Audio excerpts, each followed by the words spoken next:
Channel पर दबाइयों। पिछली video में आपके एक क्वेश्चन पर कुछ डाउट निकल के आए हैं, तो आज हम उस क्वेश्चन को ही दोबारा से करेंगे और उस डाउट को क्लियर करेंगे कि आखिर डाउट हमारा क्यों पैदा हुआ।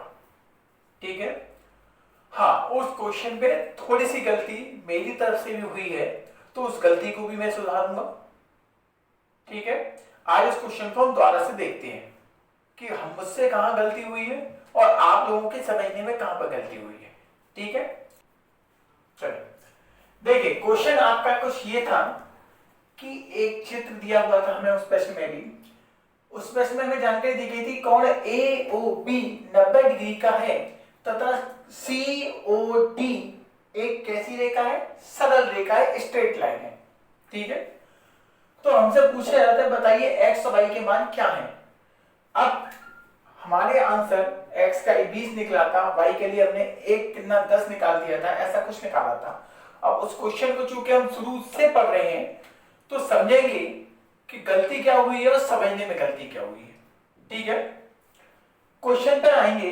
प्रश्न में जानकारी दी गई है कि COD एक सरल रेखा है, तो सरल रेखा के जो कोण होते हैं उनका मान तो 180 होना चाहिए। सरल रेखा के जो कोण होते हैं, सरल रेखा में जितने भी कोण होंगे उन सभी का जो योग होगा वो 180 डिग्री होगा। अगर सिंगल कोण है तो 180 है ही, अगर एक से ज्यादा कोण है तो उनका योग कैसा बनेगा, 180 बनेगा। ठीक, अब यहां से हम प्रश्न पे आए तो यह दिया मुझे पास, यानी कि इस नीचे वाले हिस्से की मैं बात करूं तो नीचे वाला हिस्सा भी कितने का होगा, 180 का। अगर मैं ऊपर वाले हिस्से की बात करूं तो ऊपर वाला भी कितने का होगा, 180 का होना चाहिए कि नहीं होना चाहिए। अब पिछले वीडियो में बस हमने यही एक गलती की थी कि हमने आपको वो नहीं समझा पाए थे कि भाई ये एक सरल रेखा है तो ऊपर भी 180 डिग्री का कोण बनना चाहिए और नीचे भी 180 डिग्री का कोण बनना चाहिए। क्लियर? तो आप ध्यान रखेंगे कि प्रश्न में हमें जो जानकारी दी है वो आखिर क्या दी गई है। प्रश्न में हमें जो जानकारी दी गई है कि COD एक सरल रेखा है। सरल रेखा है तो इसका मतलब इस रेखा पर जितने भी कोण बनेंगे, अगर एक कोण होगा तो वो 180 डिग्री का होगा, अगर एक से ज्यादा होगा तो उन कोणों का योग जो निकलेगा वो 180 डिग्री के बराबर निकलेगा। ठीक है, अब हम प्रश्न को हल करते हैं। तो देखें, मेरे पास जानकारी दी हुई है, हमारे पास जानकारी दी हुई है AOB मेरे पास 90 डिग्री का पहले से ही है। x की वैल्यू y की वैल्यू मुझे फाइंड आउट करनी है। चलिए यहां पर आते हैं। अगर हमें मालूम है, अगर हम नीचे वाली लाइन में देखेंगे तो COD एक सरल रेखा है, तो यहां पर इस सरल रेखा पे जितने भी कोण होंगे, अगर एक कोण है तो 180 डिग्री का, एक से ज्यादा है तो उन कोणों का योग कितना होगा, 180 डिग्री के बराबर। तो ये जो पूरा कोण होगा, 100 सरल रेखा का कोण है 180 डिग्री बनेगा, तो इन दोनों का योग भी 180 के बराबर होना चाहिए। ठीक, तो कोण COE बराबर प्लस कोण EOD 180। क्यों भाई, सरल रेखा के कोण है, रेखीय युग्म है, बोल सकते हो। इसका मान दिया हुआ है मुझे 100, इसका मान दिया हुआ है मुझे 4x बराबर 180। तो यहां से 4x बराबर कितना हो जाएगा, घटाऊंगा, कितना बचेगा 80। तो मेरे पास x की वैल्यू कितनी आ गई, 20, यानी x मेरे पास कितना निकल के आया है, 20 डिग्री का निकल के आया है। यहां तक क्लियर हो गया। अब समझेंगे यहां से, अगर मैं x का मान यहां पर, ये कितना हो गया 20 चौक 80। अब आप कुछ लोगों ने बोला भी था कि सर 3x की जगह यहाँ पर 4x होता। अगर यहाँ पर 4x होता तो समझिए ये तो 80 हो रहा है, 20 चौक 80, तो 80 यहां भी बनता। अब यहां पर देखें तो 80 और 180 सरल रेखा की स्थिति, यानी सरल रेखा की जो भी प्रॉपर्टी है, उस जो कंडीशन है उसको पूर्णतः संतुष्ट कर रहा है। लेकिन अगर मैं यहां रखूं तो 80 और 90, 170 ये वैल्यू बनेगी। आगे की देखें तो यहाँ पर अगर मैं रखूंगा 80 90 कितने हो जाएंगे 70, लेकिन ये वैल्यू 80 थोड़ी है, ये तो 3x है ना, तो यहाँ पर b की वैल्यू रखूंगा तो कुछ और बनेगी कि नहीं बनेगी, क्लियर है? समझेंगे? मेरे पास x की वैल्यू आ गई है। अब सरल रेखा की स्थिति में बनाना चाह रहा हूं, तो ऊपर भी कितने का होगा? 180 डिग्री का कोण होना चाहिए। हमने पिछले वीडियो में हमने क्या मान लिया था? इसको एक हमने शीर्ष अभिमुख कोण मान लिया था। ध्यान रखेंगे, शीर्ष अभिमुख कोण के लिए जो आपको रेखाएं दी गई हैं वो प्रतिच्छेद होना जरूरी है, तभी आप शीर्ष अभिमुख कोण की स्थिति को बना सकते हो। हमें सिर्फ प्रश्न में जानकारी दी गई है कि सीओडी एक सरल रेखा है। प्रश्न में हमसे ऐसा कहीं नहीं बोला गया है कि रेखा AE रेखा CD को ऊपर प्रतिच्छेद कर रही है। क्या प्रतिच्छेद होने की हमें कहीं कोई जानकारी दी गई है? जब हमें जानकारी दी ही नहीं गई है तो हम अपने मन से नहीं मान सकते कि भाई ये दोनों एक दूसरे को प्रतिच्छेद कर रही हैं, तो ये आपस में शीर्ष अभिमुख कोण हम बना रहे हैं। क्योंकि शीर्ष अभिमुख कोण के लिए मैंने आपको जो शर्त बताई थी, जो परिभाषा के रूप में समझाया था, वो यही तो बताया था कि किन्हीं दो प्रतिच्छेद रेखाओं, कोई सी दो रेखाएं, तो कोई सी दो प्रतिच्छेदी रेखाएं किसी एक बिंदु पर प्रतिच्छेद करती हैं, ठीक है, और उस बिंदु पर के आमने सामने के कोण आपके कैसे होते हैं? उस बिंदु पर आमने सामने कोण कैसे होते हैं? शीर्ष अभिमुख कोण होते हैं। और उसमें मैंने ये भी बताया था कि इसमें कोई रेखा उभयनिष्ठ नहीं होती है, ठीक है।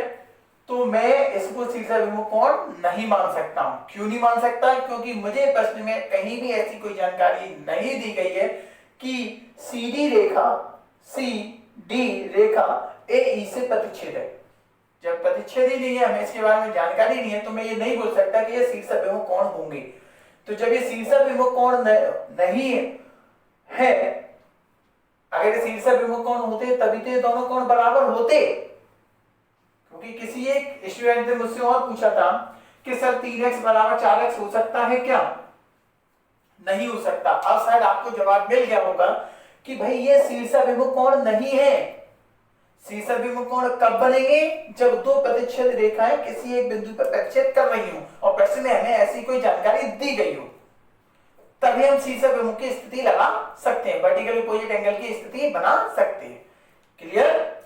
चलिए, तो अब चूंकि ये शीर्ष अभिमुख कोण की स्थिति तो इसमें बन ही नहीं रही है, तो हम उस कॉन्सेप्ट को थोड़ा सा दरकिनार करते हुए वही स्ट्रेट लाइन वाला कॉन्सेप्ट लगाते हैं। क्योंकि COD एक सरल रेखा है, सरल रेखा है तो एक ही तो उस रेखा पर जितने भी कोण बनेंगे, अगर एक कोण है तो 180 और एक से ज्यादा है तो उनके कोणों का योग 180 डिग्री के बराबर होता है।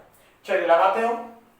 अब हम देख रहे हैं ये वाला कोण, ये वाला यानी ऊपर वाला, यानी ये देखें कि COD एक सरल रेखा है। सरल रेखा है तो कोण कितने का बनेगा? सभी ऊपर रेखा, सभी का मिला के 180 डिग्री बनेगा। तो इतनी इन तीनों का योग भी कितना होना चाहिए? 180 होना चाहिए। चलिए सॉल्व करते हैं।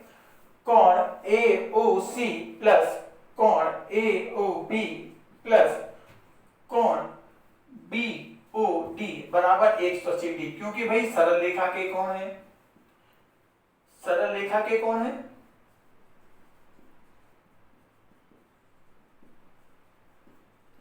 सरल रेखा के कोण है आपके, इसलिए तीनों का योग कितना होगा? 180 हो गया। AOC कितना दिया आपको? 3x का, x का मान हम निकाल चुके हैं 20 डिग्री, x का मान तो हम निकाल चुके हैं, तो x की जगह मैं x का मान रखा हूं। कोण AOB मुझे पहले से दिया ही है, कोण BOD यानी कि y की वैल्यू मुझे चाहिए बराबर 180। चलिए y बराबर निकाल लें। 20 दिया 60, 60 और 90 कितने होते हैं? 150। दूसरी तरफ ले जाऊंगा तो 55 होगा, तो 180 माइनस के 150 बराबर कितना हो गया? 30 डिग्री। तो y का मान कितना निकला? 30 डिग्री का। अब उम्मीद करता हूं कि आपका डाउट अच्छी तरीके से क्लियर हो गया होगा, ठीक है। इसी पे आधारित इसी टाइप का मैं एक क्वेश्चन और ले लेता हूं, उससे आपको और क्लियर हो जाएगा। चलिए, इस क्वेश्चन में देखेंगे आपको चित्र दिया गया है। दिए गए चित्र में ABCDEF एक सरल रेखा हो तो x plus y plus z का मान क्या होगा? यानी कि मेरे पास x y z की वैल्यू चाहिए, ठीक है। बनाते हैं वैल्यू। अब आपको ऐसा लग रहा होगा, अगर हम ध्यान से देखें इसमें वैल्यू को अगर हम बनाएं कि भाई ये, अगर ध्यान से देखें कि देखो ये और ये एक दूसरे को काट रहे हैं, भाई शीर्ष अभिमुख कोण है, तो भाई इन दोनों को डायरेक्ट में लिख दूं कि यहाँ पर 111। इसके लिए वैल्यू देखें, बना सकते हैं ना। चलिए अब इसमें आप ध्यान से देखें कि अब वही चीज मैं आपको दर्शाने जा रहा हूं कि जरूरी नहीं है कि हमेशा जहां पर कटा हो, हमेशा जहां पर कटा हो वो हमेशा क्या हो, बराबर हो, ये कोई जरूरी नहीं है। बराबर हो भी सकते हैं और बराबर नहीं भी हो सकते हैं। अगर आपको क्लियर इंडिकेट किया गया हो कि यदि रेखा EF एवं CD बिंदु A पर एक दूसरे को प्रतिच्छेद करती हैं, ऐसी अगर जानकारी आपको दी गई है तो ही मानेंगे आप कि हाँ भाई ये शीर्षाभिमुख कोण की स्थिति यहाँ पर बनेगी। क्योंकि शीर्षाभिमुख कोण की यानी कि वर्टिकली अपोजिट एंगल के लिए पहली शर्त यही है कि रेखाएं कैसी होनी चाहिए, प्रतिच्छेदी रेखाएं होनी चाहिए। अगर रेखाएं प्रतिच्छेदी हैं, आपको इसके बारे में जानकारी है, तो आप वर्टिकली अपोजिट एंगल यानी कि शीर्षाभिमुख कोण के लिए शर्त लगा सकते हैं, आप उसको लगा सकते हैं। ठीक है, चलिए तो प्रश्न हल करेंगे। चूंकि इसमें ऐसी कोई जानकारी हमें नहीं दी गई है, वर्टिकली अपोजिट यानी कि प्रतिच्छेदी रेखाओं की ऐसी कोई जानकारी नहीं दी गई है।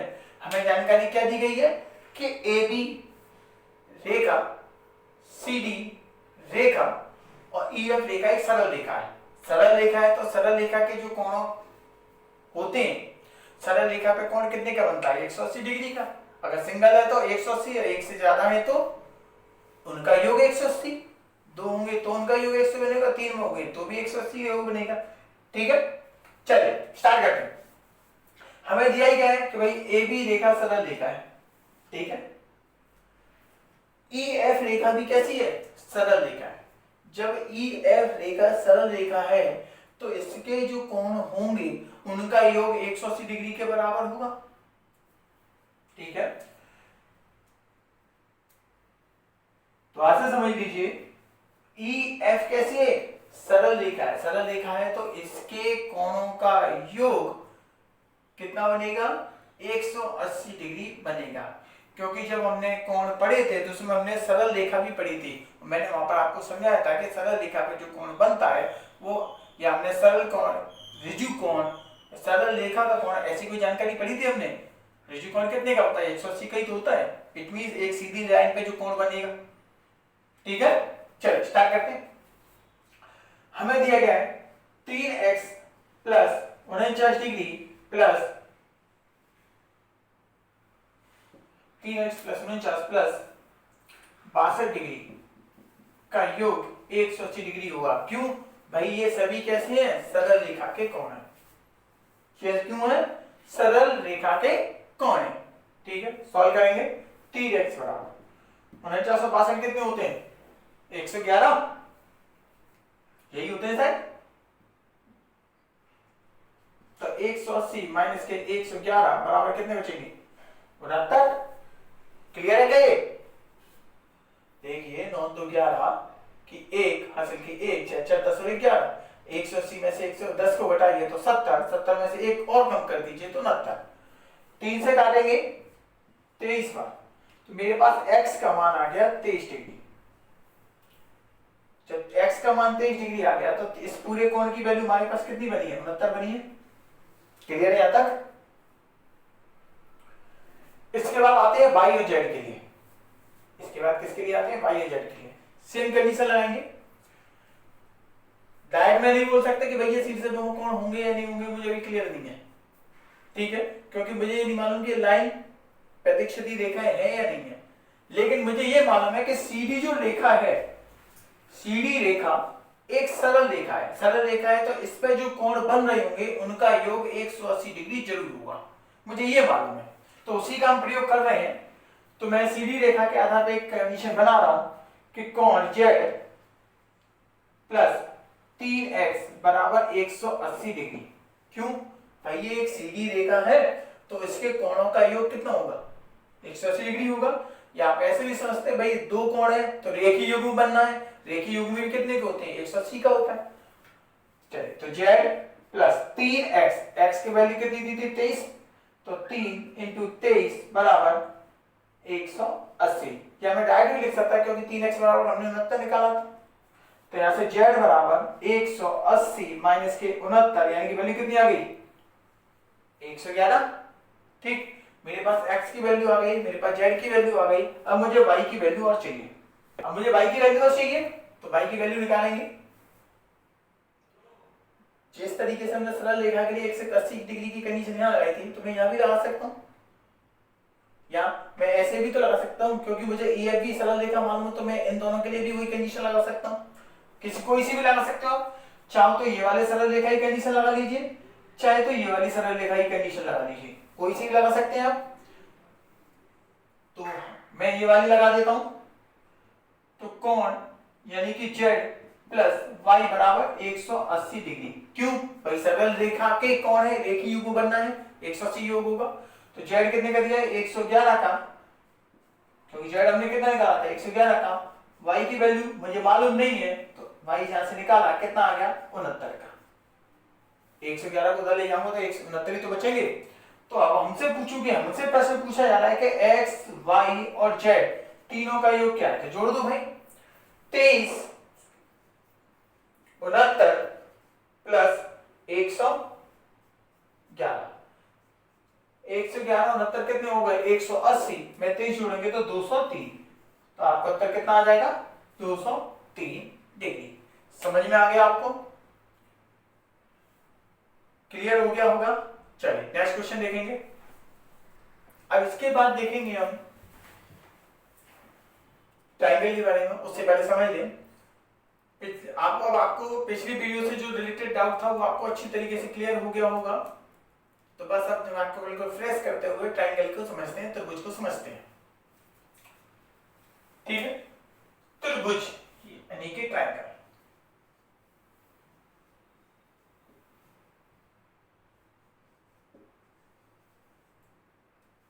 त्रिभुज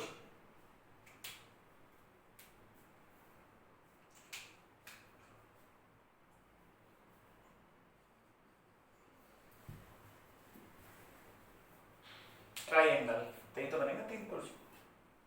क्लियर,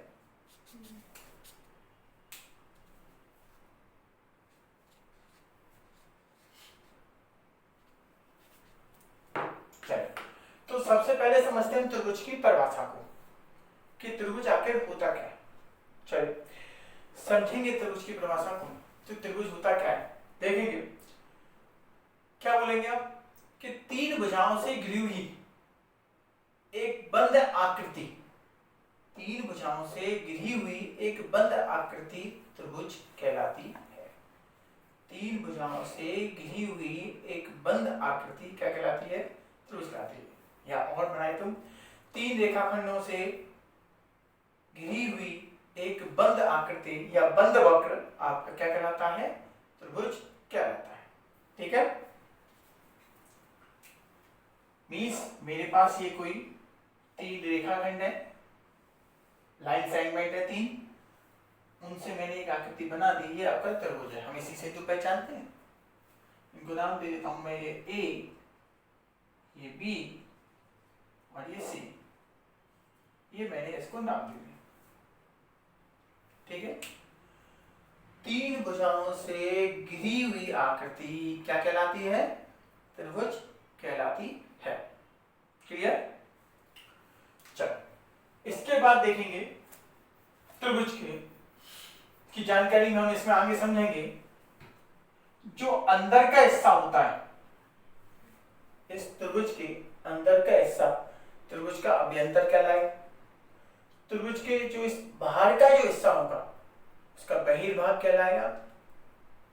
ठीक है, अंदर के लिए इंटीरियर, बाहर के लिए एक्सटीरियर, ये लेके चलेंगे। और यहाँ ये जो लाइन दिख रही है ये इसकी क्या कहलाएगी, बाउंड्री परिसीमा। ठीक है, अंदर का भाग त्रिभुज का अंतः भाग।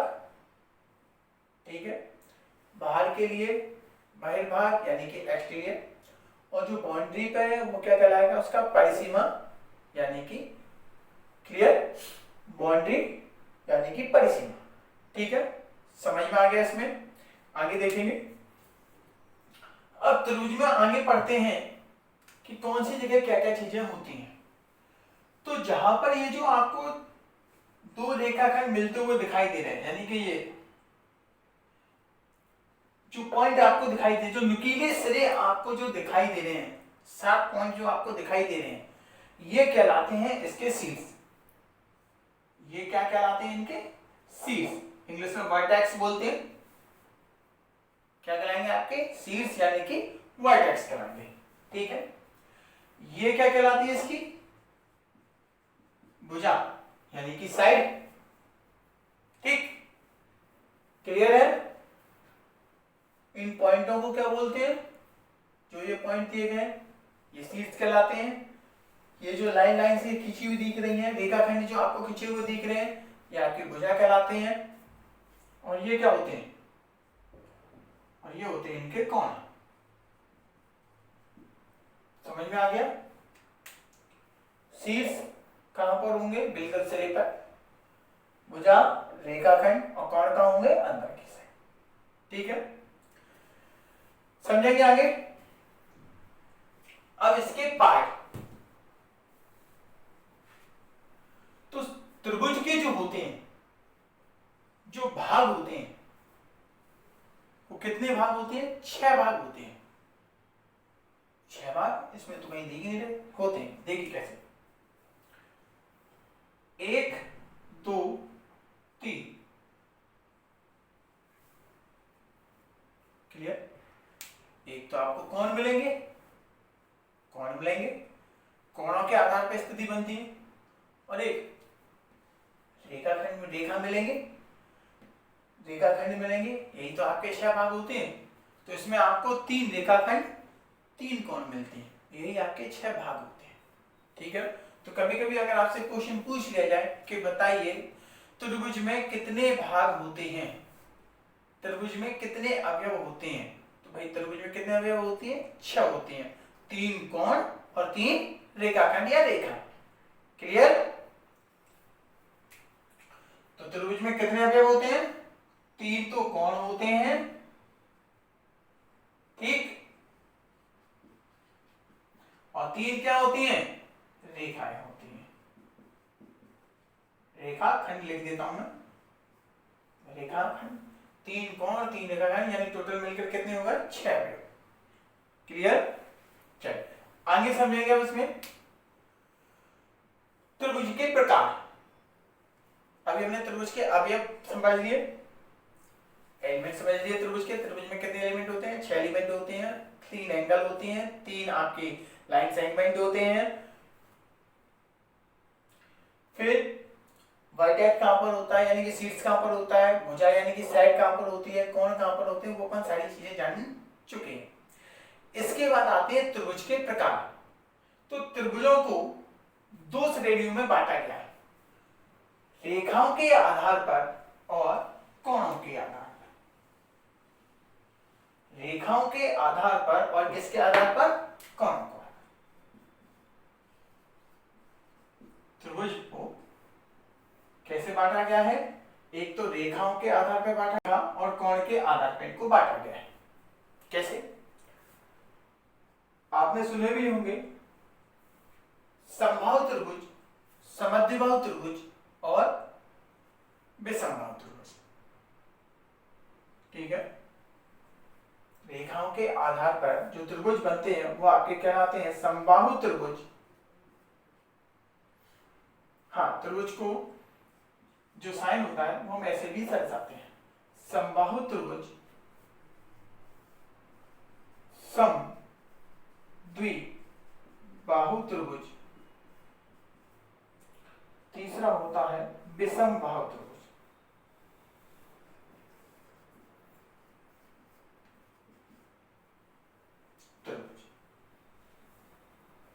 क्लियर? समझ में आया आपको? रेखाओं के आधार पर त्रिभुज कौन कौन से होते हैं? समबाहु त्रिभुज, समद्विबाहु त्रिभुज, विषमबाहु। इन नाम से इनको पहचाना जाता है। ठीक है। समबाहु त्रिभुज को इंग्लिश में बोलते हैं इक्विलेटरल ट्रायंगल। समद्विबाहु को त्रिभुज को बोला जाता है आपको आइसोस्केल ट्राइंगल और विसंवाद त्रिभुज को बोला जाता है स्केलेन ट्राइंगल। ठीक है, हमारा समझ लीजिए त्रिभुज यानी ट्राइंगल को दो पार्ट यानी कि लाइन और एंगल के आधार पर बांटा गया है, और रेखा यानी लाइन के आधार पर जो आपके ट्राइंगल बनते हैं, निर्मित होते हैं, वो आपके उनके जो नियम होते हैं, नाम होते हैं, वो आपके समबाहु त्रिभुज यानी इक्विलेटरल ट्राइंगल समद्विबाहु त्रिभुज यानी कि आइसोस्केल कहलाते और विषमबाहु त्रिभुज यानी स्केलेन ट्राइंगल कहलाते हैं। ठीक, इसके बाद आते हैं कोणों के आधार पर। तो पहला बनता है न्यून कोण त्रिभुज, दूसरा बनता है आपका समकोण त्रिभुज, फिर बनता है आपका अधिक कोण त्रिभुज। कोणों के आधार पर कितने बनेंगे आपके? न्यून कोण त्रिभुज, जिसको क्या बोलते हैं हम? Acute angle triangle.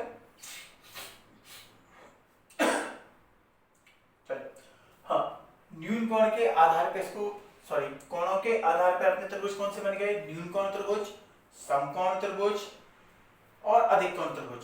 समकोण त्रिभुज को इंग्लिश में क्या बोला जाता है? Acute angle triangle. ठीक है, न्यून कोण त्रिभुज को क्या बोलेंगे? Acute angle triangle. समकोण को क्या बोलेंगे? Right angle triangle.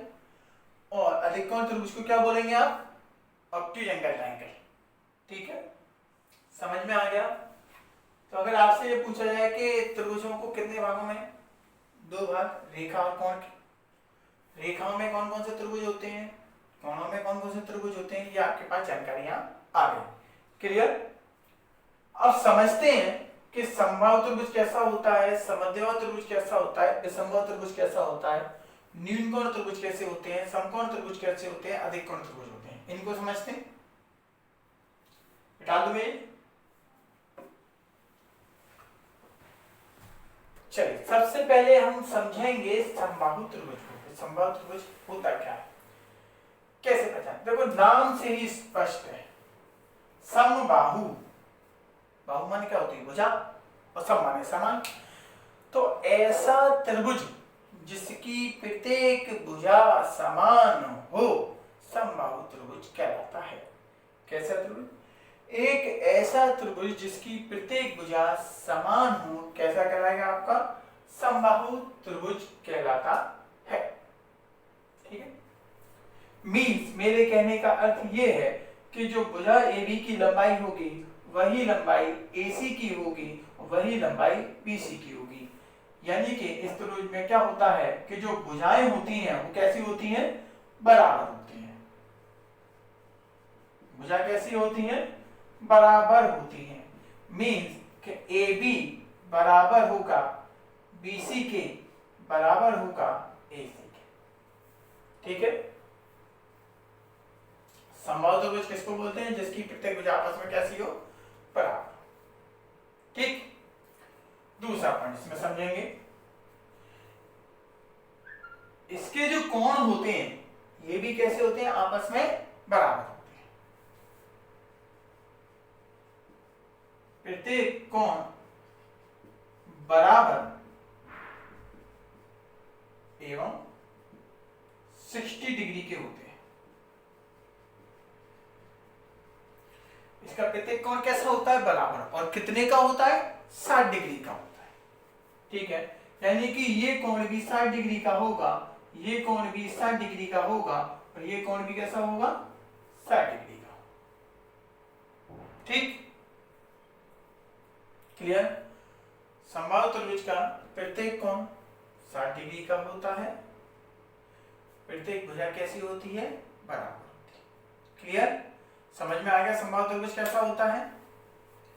नेक्स्ट देखेंगे इसके बाद समद्विबाहु त्रिभुज। इस त्रिभुज में जानेंगे हम, नाम से भी आपको स्पष्ट हो रहा होगा, समद्विबाहु, सम माने समान, द्वि माने दो, बाहु माने भुजा। ऐसा त्रिभुज जिसकी कोई दो भुजाएं आपस में समान हो, समद्विबाहु त्रिभुज कहलाता है।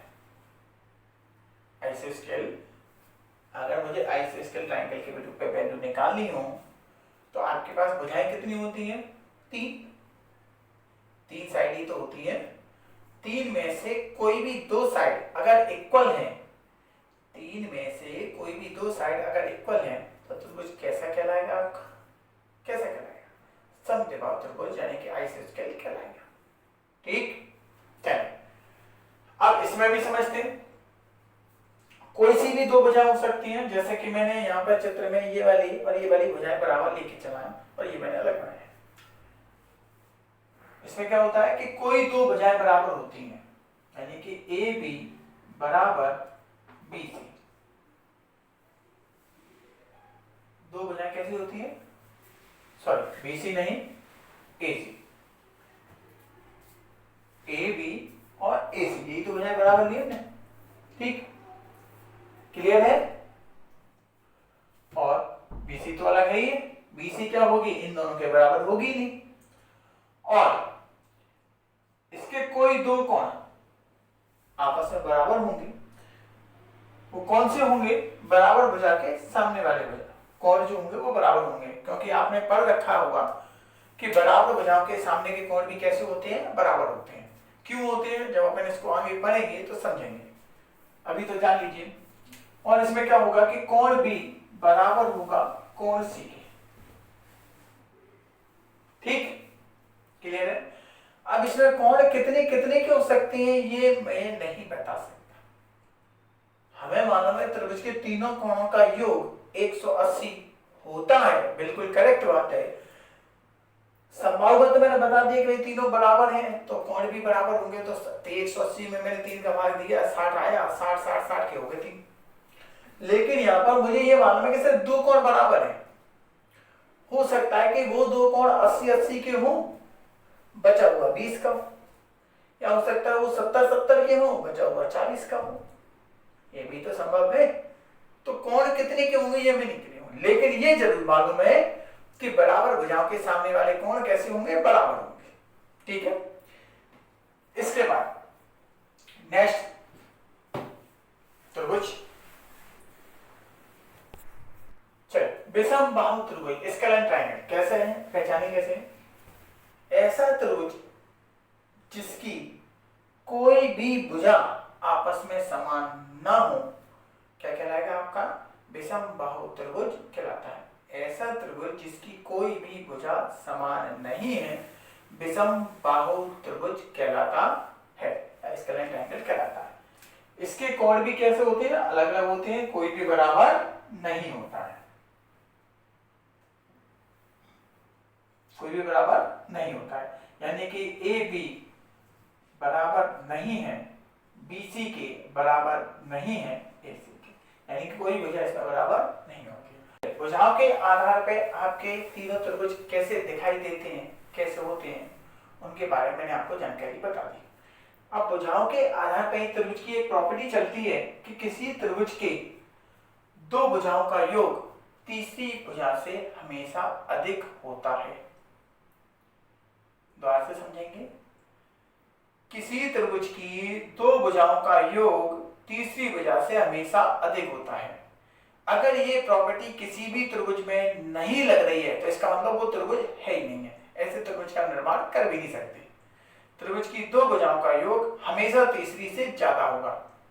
कैसे? देख लीजिए, त्रिभुज की किन्हीं 2 भुजाओं का योग तीसरी भुजा से अधिक होता है। ये मैंने एक त्रिभुज बनाया, नाम दे देता हूं ए बी सी, यानी कि ए बी का जो योग, ए बी और बी सी का जो योग होगा वो ज्यादा होगा ए सी से। इसी प्रकार ए बी और ए सी का जो योग होगा वो ज्यादा होगा किससे? बी सी से। इसी प्रकार ए सी और बी सी का योग होगा ज्यादा ए बी से। किसी भी त्रिभुज की 2 भुजाओं का योग तीसरी भुजा से हमेशा अधिक होता है। कोई सा भी त्रिभुज ले लीजिए, यानी कि अगर इन दोनों भुजाओं को जोड़ूंगा तो इससे ज्यादा निकलेगी, इन दोनों भुजाओं को जोड़ूंगा तो वो इससे ज्यादा निकलेगी, और इन दोनों भुजाओं को जोड़ूंगा तो इससे ज्यादा निकलेगी। ठीक, अगर कोई त्रिभुज ऐसी प्रॉपर्टी नहीं ले रहा है, ऐसी स्थिति नहीं बना रहा है, तो इसका मतलब वो जो आपको नंबर संख्याएं दी गई है वो गलत दी गई है। क्योंकि कभी कभी प्रश्न में वो पूछ लेता है कि निम्न में से कौन सी त्रिभुज की भुजाएं नहीं हो सकती। जैसे मैं क्वेश्चन ही ले लेता हूं, आपको समझ में ही आ जाएगा कि निम्न में से कौन सी त्रिभुज की भुजाएं नहीं हो सकती। ऑप्शन है 2, 4,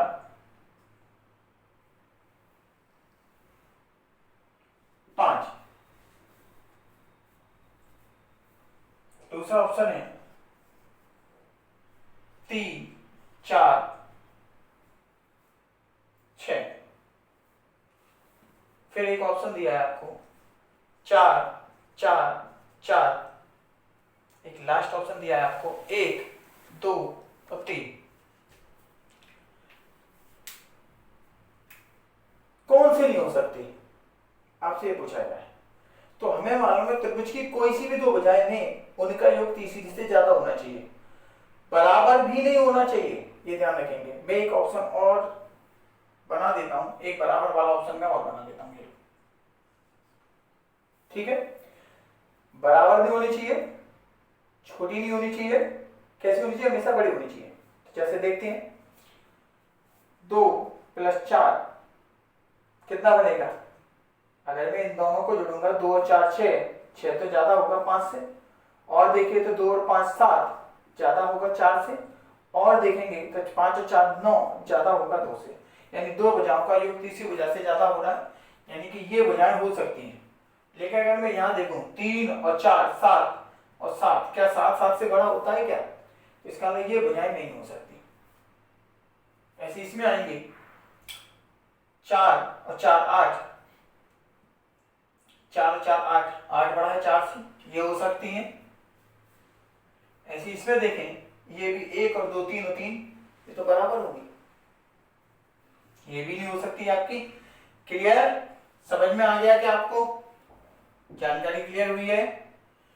तो आप ध्यान रखेंगे त्रिभुज की दो भुजाओं का योग तीसरी भुजा से अधिक होता है। कभी कभी इस पे आधारित भी क्वेश्चन ले लेता है। क्लियर? निकालते हैं इसको। त्रिभुज में भुजाओं के आधार पर हमने कोणों की उनकी जानकारी ले ली और भुजाओं के आधार पर हमने एक प्रॉपर्टी भी समझ ली। अब जो नेक्स्ट बचा हुआ है वो है आपके कोण के आधार पर त्रिभुजों की जानकारियां। न्यून कोण कैसे दिखाई देते हैं, अधिक कोण कैसे दिखाई देते हैं, समकोण क्या होता है, और समकोण के आधार पर हम पाइथागोरस भी समझते हैं, उसके बारे में भी जानकारी लेंगे। और चूंकि हम कोण पढ़ रहे हैं तो हमें त्रिभुज के तीनों कोणों का योग 180 डिग्री होता है, इसके बारे में हम जानकारी लेंगे। और ये सारी जानकारी लेंगे अब हम नेक्स्ट वीडियो।